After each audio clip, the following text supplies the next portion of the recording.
हमारा जो चैप्टर चल रहा है योगा।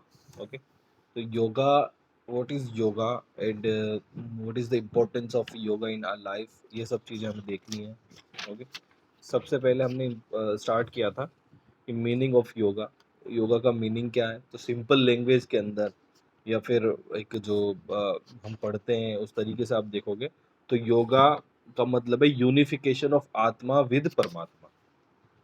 ठीक है, सिंपल सी चीज़ है, यूनिफिकेशन ऑफ आत्मा विद परमात्मा, यानी कि अगर हम जनरल लैंग्वेज के अंदर देखें या सिंपल सा समझें तो इस तरीके से अपने आप को फिजिकली मेंटली फिट कर लेना कि आप ये महसूस करो, आपको ये एहसास हो कि आपका जो है वो परमात्मा से मिलन हो रहा है ना।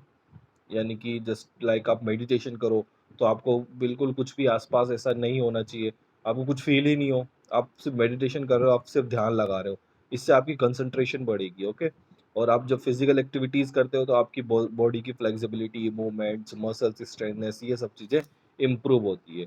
तो इसकी इम्पोर्टेंस क्या है लाइफ के अंदर, वो हमने लास्ट चैप्टर में देखा ही था कि फिजिकल प्योरिटी आती है, हमारी हेल्थ इंक्रीज होती है, और डिजीज से कर्व करता है योगा, है ना, कर्व करता है, साथ साथ प्रिवेंट भी करता है। तो इस तरीके से चीज़ें होती है, मेंटल टेंशन को रिड्यूस करता है, बहुत सारी चीज़ें जो है योगा की वजह से हमारे अंदर होती।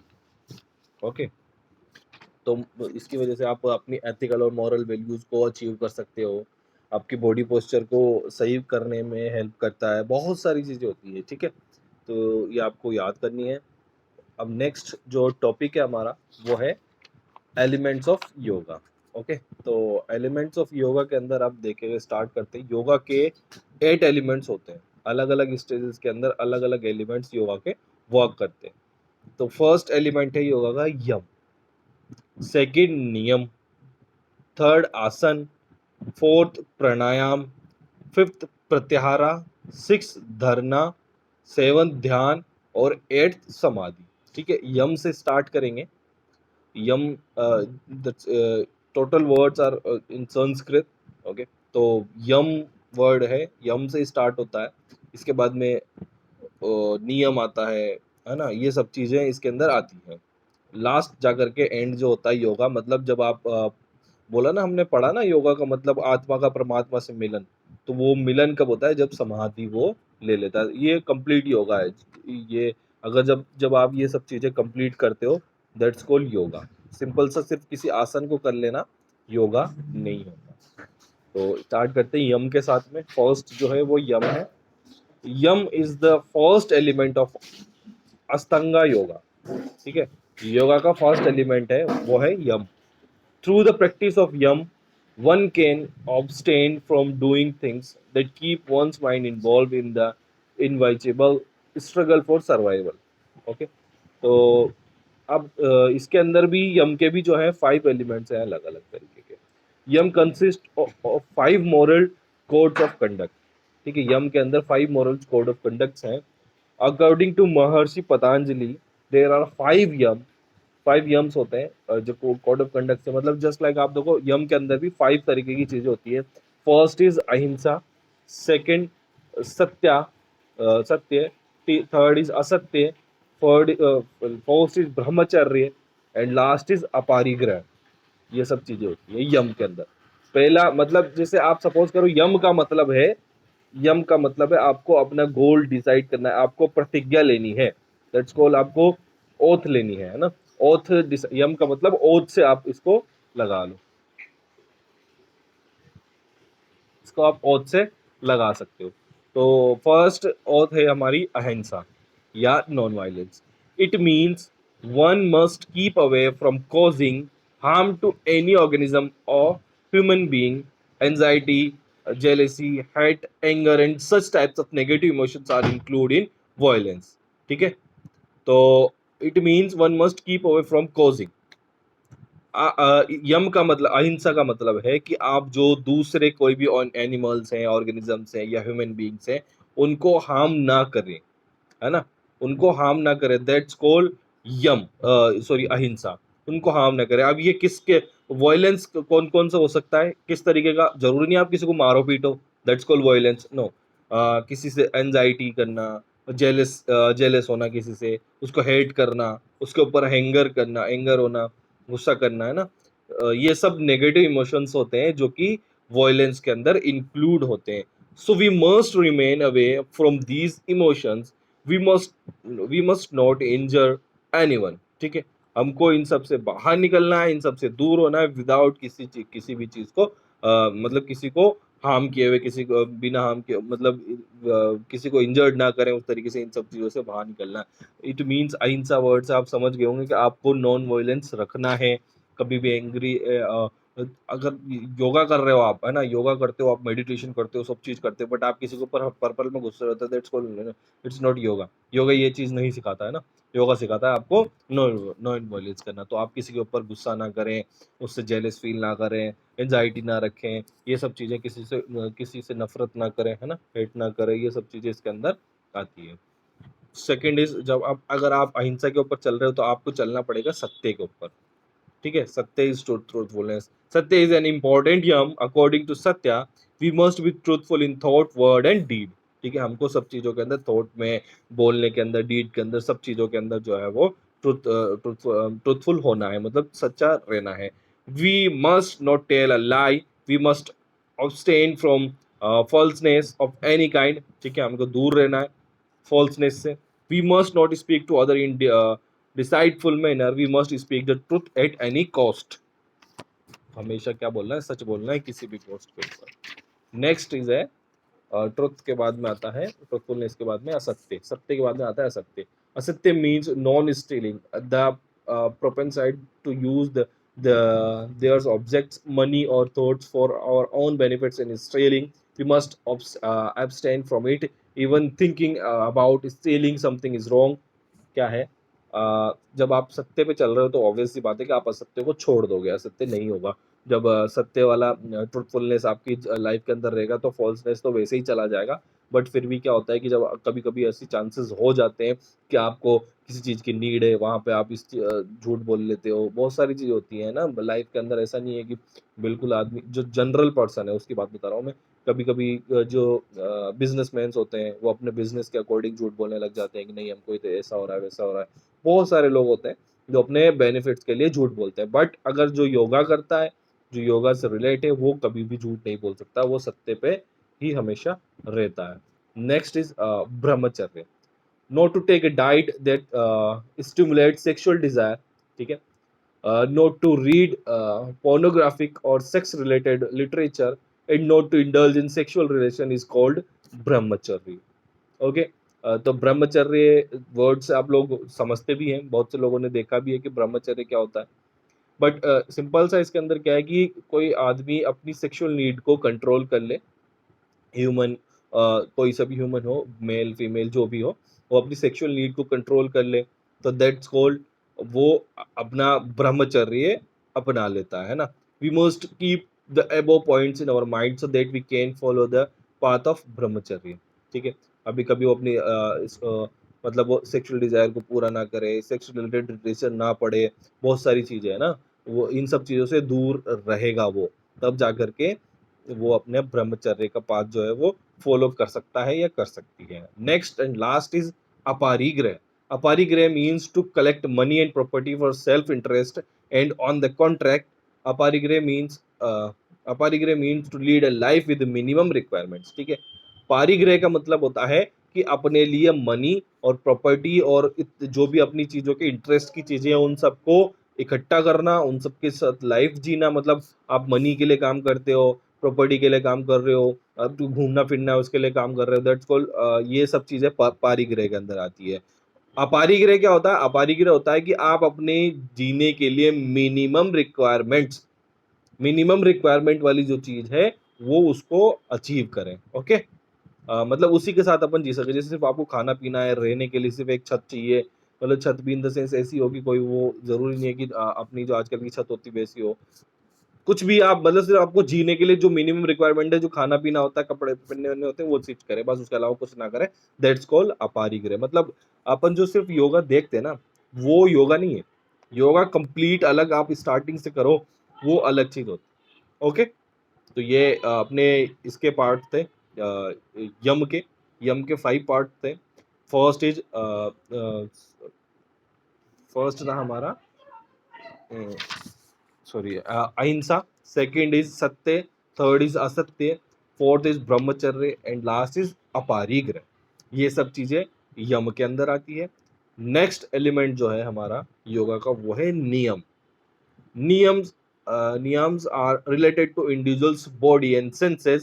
Niyams are also ethical practices as yams. There are five niyams such as Swachh, Santosh, Tap, Swadhyay and Aishwarya Paridhana.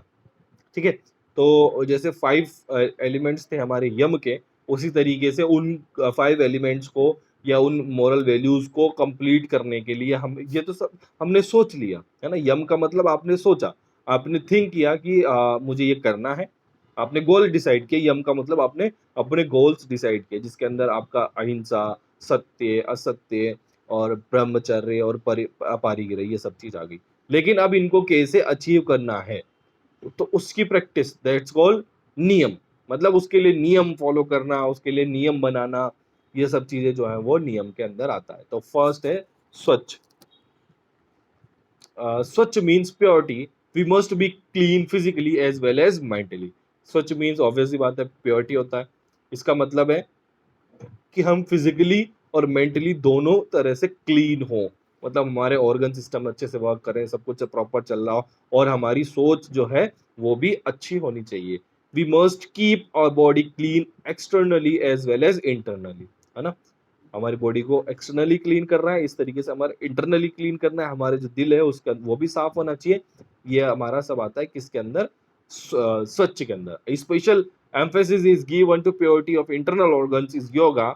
For the purity of internal organ, there are 6 Shuddhi Kriyas or Shakt Karmas in yoga, such as Neti Kriya, Kapalbhati Kriya, Dhauti Kriya, है ना। ये सब चीजें जो है अपने internal organs को clean करने के लिए होती हैं। कपालभाति, धौती, नेति, है ना। ये सब चीजें जो है शुद्धि क्रियाज होती हैं, जो कि आपकी बॉडी के इंटरनल ऑर्गन को क्लियर करने के लिए योगा के अंदर। कपालभाति का नाम तो सुना ही होगा आपने, नेति धौती का नाम भी सुना होगा, है ना, किया भी होगा बहुत से लोगों ने, देखा होगा टीवी के अंदर। ये सब चीज जो होती है वो इनसे रिलेट होती है स्वच्छ से। Second is Santosh. Santosh mean satisfaction, है ना। सो सेटिस्फेक्शन आपको कैसे मिलेगा, आपको किसी भी वर्क को करने के बाद में सेटिस्फेक्शन मिलना चाहिए, ये हमारा योगा कहता है। We must develop a feeling of satisfaction in all situation of life. ठीक है, अब किसी को एक एग्जांपल लेता हूँ मैं। किसी को 90% मार्क्स आए 10th बोर्ड में, है ना, आप लोगों में से किसी को 90% मार्क्स आए, बट वो सेटिस्फाइड नहीं है, क्योंकि उसको जो उम्मीद थी वो थी कि 95% मार्क्स में लेकर के आऊंगा या आऊंगी। ओके, तो वो सेटिस्फाइड नहीं है। लेकिन अगर वो योगा करता है तो वो सेटिस्फाइड होगा।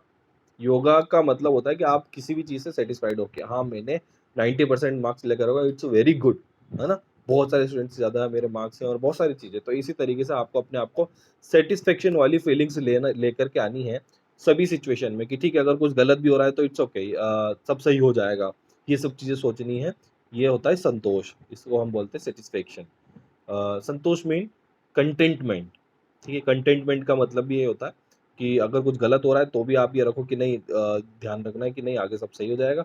और अगर कुछ आपने जितनी मेहनत की उतना अचीव नहीं है तो भी इट्स ओके, और आपने जो अचीव कर लिया है तो भी वेरी गुड, है ना। ये मतलब होता है। द नेक्स्ट इज तप, to endure the difficulties, obstacle, and complex situation easily in the way of attaining the objective and to go ahead continuously towards the goal is called तप। ठीक है, आप अपना जो गोल है, आपने जो भी गोल डिसाइड किया है, हमारे जो योगा का लास्ट गोल होता है वो होता है समाधि। ठीक है, अगर आपने समाधि का डिसाइड किया है तो टूवर्ड्स द समाधि आप जो भी काम करेंगे, उस वो चाहे कितनी भी सिचुएशन आ जाए, कैसी भी सिचुएशन आ जाए, कुछ भी रहे, आपको वो करना है। करना है मतलब करना है, दैट्स कॉल्ड तप, है ना। स्वाध्याय। स्वाध्याय मीन्स आप जो अपने हिंदू कल्चर के अकॉर्डिंग या इंडियन कल्चर के अकॉर्डिंग जितने भी ग्रंथ्स होते हैं, जैसे उनकी सबकी स्टडी करना। जस्ट लाइक देखो, वेद्स की स्टडी करना, है ना, ग्रंथ्स की स्टडी करना, Upanishad, Yoga Darshan and Gita with devotion is called swadhyaya. मतलब आप सब इन चीज़ों को पढ़ो, इनको समझो, इनके इनमें क्या लिखा हुआ है, ये चीज़ें आपको करनी है, मतलब होली बुक्स। ठीक है, ये हमारे इंडियन कल्चर के अकॉर्डिंग है, इसलिए आपको ये बुक्स दी हुई हैं। तो आपको इनको बुक्स को रीड आउट करना है स्वाध्याय के लिए, मतलब आपको अपने आप को सेल्फ एनालिसिस करना है इन सब के थ्रू कि हाँ, क्या कहती हैं, क्या चीज़ सिखाती हैं बुक्स, ठीक है। It is the first type of study. Second type of study is the study too of self, to know about who am I, ठीक है। सबसे पहले तो आपको ये सब की स्टडी करनी है, इसके बाद में आपको अपने आप की स्टडी करनी है कि मैं कौन हूँ, मैं क्या कर सकता हूँ या मैं क्या कर सकती हूँ, ये सब चीज़ें, और मुझे क्या करना चाहिए, और मैं इस वर्ल्ड में किस तरीके से बेनिफिशियल हूँ, मेरी ज़िंदगी का क्या एम है, ये सब चीज़ें आपको सोचनी है। दैट्स कॉल्ड स्वाध्याय। बुक पढ़ने के साथ-साथ आपको स्वाध्याय करना है। ये बुक्स आपको सिखाती हैं आपकी जीने का तरीका, ठीक है। लाइफ आपकी कैसी होनी चाहिए, ये सब बुक्स जो हैं वो यही सिखाती है कि सत्य पे चलो, अहिंसा मत करो, असत्य पे ना चलो, ये सब चीज़ें ही सिखाती है, ठीक है। तो ये था हमारा स्वाध्याय। नेक्स्ट इज़ ईश्वरा परिधाना। It is an important stage of niyama to dedicate all the deeds of God is called ऐश्वर्य परिधाना, ठीक है। आप अपनी जो भी चीजें आप कर रहे हो वो सब आप चीज किसको डेडिकेट कर दो, गॉड को, ठीक है। जो कुछ भी हुआ है, मैं अच्छे मार्क्स लेकर के आया हूँ, तो ये सब ऊपर वाले की मेहरबानी है ना, गॉड ने किया है, उसकी वजह से हुआ है। दैट्स कॉल्ड ईश्वरीय परिधाना। In such a stage a true devotee thinks that whatever facilities and prosperity such as body, mind, youth, intelligence, position, power, respect he or she achieved in life are only due to God's grace, ठीक है। जो सब चीज आपने achieve करी है उस सब का रीजन जो है वो गॉड है। तो आपको गॉड को थैंक्स करना है और ये सब चीजें करनी है, उसको डेडिकेट करनी है। He or she surrenders to God and removes vanity, pride, ego and other impurities from her mind, ठीक है। ये सब चीज जब आप सरेंडर कर दोगे, जब डेडिकेट कर दोगे, तो आपके अंदर जो ईगो है और वैनिटीज हैं, इस तरीके की जो चीजें हैं वो आपके माइंड से रिमूव हो जाती है। ईगो कभी भी नहीं आएगा अगर आप गॉड को डेडिकेट कर दोगे। आप आपने 99% मार्क्स लिया है, बोला सिर्फ ये तो मैं अपनी मर्जी से लेकर के आया हूँ, नहीं। अगर आप डेडिकेट नहीं, इसमें आप गॉड का थैंक करोगे तो आपको ईगो नहीं आएगा, और ईगो नहीं आएगा तो आपको सीखने की ललक रहेगी, इसलिए आप आगे तक सीखते रहोगे। ओके, ये था हमारा नियम। फर्स्ट था यम, सेकंड था नियम, थर्ड इज आसन। आसन आप लोग सब समझते हैं, आसन आपने देखे हुए भी हैं, जो सब करते हैं वो सब आसन होते हैं योगा का। After yama and niyama, asanas come in the third level. Asana means position और पोस्चर ऑफ द बॉडी, ठीक है। It also means to sit in easy posture. Due to its popularity, most of the people think that yoga is nothing but asan, ठीक है। तो आसन का मतलब ये है कि एक पोजीशन के अंदर आपको अपने आप को होल्ड करना है, किसी एक पोस्चर के अंदर अपने आप को होल्ड करना है, इसको हम आसन बोलते हैं। जनरली लोग यही सोचते हैं कि आसन का मतलब योगा जो है वो ही आसन होता है, लेकिन नहीं है, बहुत सारी चीजें योगा के अंदर आती है। They are not aware that asana is a step towards yoga. In fact, asanas performed to keep the body flexible, agile and young. Asan also improve body fitness by reducing inappropriate accumulation of fat in the body, ठीक है। तो आसन जो है वो सिर्फ yoga, complete yoga नहीं है। आसन एक यौगिक क्रियाएं हैं। आसन का मतलब एक्सरसाइजेज होता है जो हम किस लिए करते हैं, बॉडी को फ्लेक्सिबल बनाने के लिए, बॉडी को स्ट्रॉन्ग बनाने के लिए, मसल्स को स्ट्रेंथ करने के लिए, इन सब के लिए हम योगा करते हैं। This types of asana, there are various types of asana such as corrective आसन, रिलैक्सिव आसन एंड मेडिटेटिव आसन, ठीक है। तीन टाइप्स के आसन होते हैं। करेक्टिव आसन जो आपके पोस्चर्स के लिए होते हैं, रिलैक्सेशन जो आपकी बॉडी को रिलैक्स देने के लिए होते हैं, और मेडिटेटिव आसन जो आपका मेडिटेशन करने के लिए होते हैं, ध्यान लगाने के लिए, ठीक है। These types of asana have different types of effects on various organs of body. These asanas activate the function of various organs. Asanas can be performed from young age to old age without any problem, ठीक है। तो आसन जो है वो simple सी चीज़ है कि आपकी बॉडी को एक्टिवेट रखने के लिए, बॉडी फंक्शंस को एक्टिवेट रखने के लिए, ऑर्गन को सही से प्रॉपर करने के लिए हम लोग करते हैं। आसन्स को यंग एज से लेकर के ओल्ड एज तक के लोग आसानी से विदाउट एनी प्रॉब्लम कर सकते हैं, विदाउट एनी हेल्प, ठीक है। ये होता है हमारा आसन। Next is pranayama. Pranayama is the control of process of breathing, है ना, ब्रीथ का कंट्रोल करने का प्रोसेस है। It means the appropriate control over inhalation and exhalation, ठीक है। आपकी इनहेलेशन और एक्सहेलेशन को कंट्रोल करना, ये हमारा कहलाता है pranayama. Basically there are three constituents of pranayam which purak inhalation, kumbhaka retaining the breath and rechika it means exhalations. ठीक है, तो 3 स्टेजेस होती है. फर्स्ट स्टेज है पूरक जिसको हम बोलते हैं इनहेलेशन, सांस लेना. फिर कुंभका ब्रेथ को होल्ड करके रखना. लास्ट है रेचका मतलब एक्सलेशन, सांस छोड़ना. There are various types of pranayama such as ujjayi, suryabhedi, sheetkari, sheetali, bhastrika, bhramari, murchha and पलविनी. ये सब जो है प्राणायाम के टाइप्स हैं. Pranayama helps in regulating the metabolic activities and enhance the function of heart and lungs.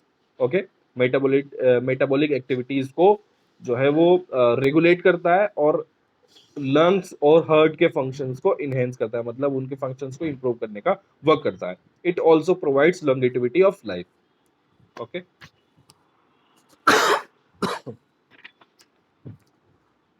Next pranayama के बाद जो आता है वो है pratyahara. Pratyahara is a process of self control in which an individual is able to exercise control over her sense, his or her sense. Indeed to control the mind and senses is called pratyahara. ठीक है, तो इसके अंदर आप क्या करना है, अपने माइंड और अपने सेंसेस को कंट्रोल करना है. प्रत्याहारा में प्राणायाम में आप अपनी ब्रीथ कंट्रोल कर रहे थे, यहाँ पे आप अपने सेंसेस को और माइंड को कंट्रोल करते हैं. किसमें, प्रत्याहारा में. In Pratyahara, the senses no longer responds to external object that hinder mental concentration. ठीक है, अपनी जो छुपी हुई मेंटल कंसंट्रेशन है उसकी वजह से वो जो सेंसेस है वो बाहर के लोगों जो रेस्पॉन्स नहीं कर पाते हैं.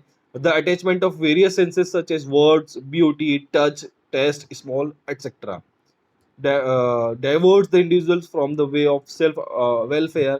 The practitioners of pratyahara starts feeling extreme pleasure in remembering God.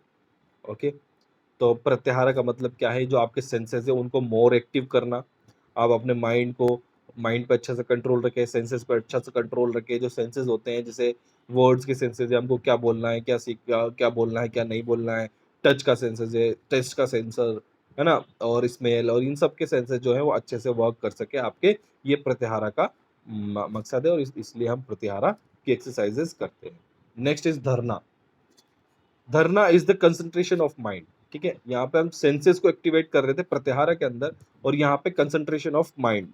Generally it is seen that the mind has a tendency to get scattered, but if the scattered mind is brought under control and set to one focal point, conservation is said to be achieved. The focal point can be in the center of the forehead or navel, or a pointed shooting light at a distance.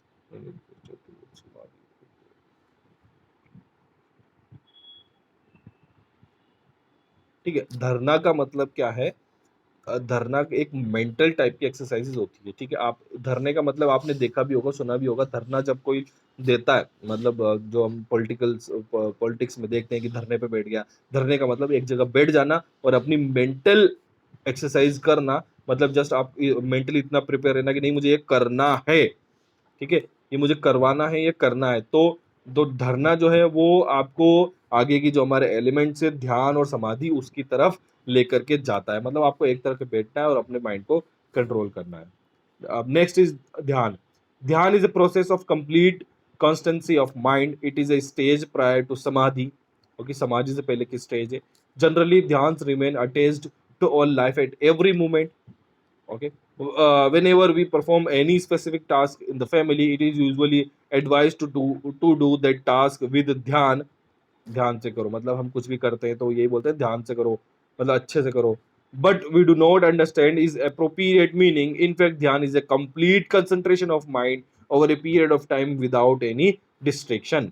ध्यान का मतलब है complete concentration of mind. आप अपने दिमाग को अच्छे से कंसंट्रेट करो जिस टाइम में आप जो काम कर रहे हो उसके लिए. ध्यान का सिंपल सा मतलब ये है कि अगर आप जो काम करना चाह रहे हो, अगर आप अभी स्टडी कर रहे हो तो आप स्टडी पे ध्यान लगाओ, अपने फोन में दूसरी चीजों पे ध्यान लगाओ. That's called dhyana, concentration of mind. Okay, complete concentration है इसका मतलब. Last is samadhi. Last element जो है वो है समाधि. The union of individual soul with the supreme soul is called समाधि.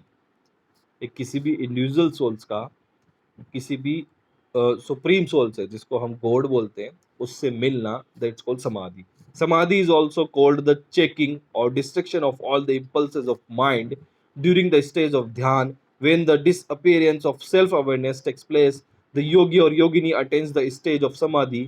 He begins to feel the real truth. He or she forget himself completely. He or she begins to experience the divine pleasure.